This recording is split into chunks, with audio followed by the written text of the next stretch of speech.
व तुमच्याकडे आलेले आहेत जे काही माझे लोक हा जर प्रकार झाला असेल हा जुना प्रकार आहे आणि त्या शूटिंग जर आपण बघितली तर तुम्ही जे नाव सांगता ते किंवा माझ्या संबंधितले लोक आहेत ते उलट त्या मुलाला तिथं वाचवतात. बरं गुन्हा जर झाला असेल एखाद्याला मारहाण झाली असेल ज्याला मारहाण झाली त्याच्याकडून मला वाटतं तुम्ही प्रतिक्रिया घेतल्या पाहिजे आणि त्याच्या संदर्भातलं काही चुकी झाली पाहिजे तर ती कारवाई केली पाहिजे. तर ते शिकणाऱ्या मुलांना ह्या तुम्ही जे काही दाखवता ते त्यांच्यामुळे त्यांना रेंटनी किंवा राहायला सुद्धा तिथं खोली भेटत नाही बीडचं असल्यामुळे. त्यामुळे आपणही त्याची वस्तुस्थिती बघून घ्या.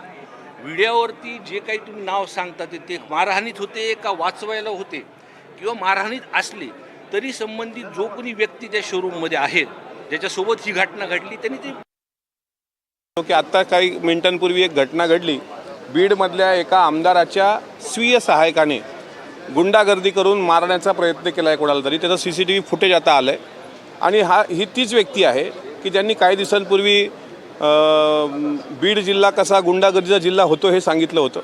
सुरेश धस या बाबतीत बोलायला पाहिजे. त्यांचा खोक्या कुठं गायब आहे ते सुद्धा जरा जनतेसमोर येऊ द्या आणि क्षीरसागरांच्या PAने जे काही मारहाण केली ते सुद्धा महाराष्ट्राच्या जनतेला कळू द्या.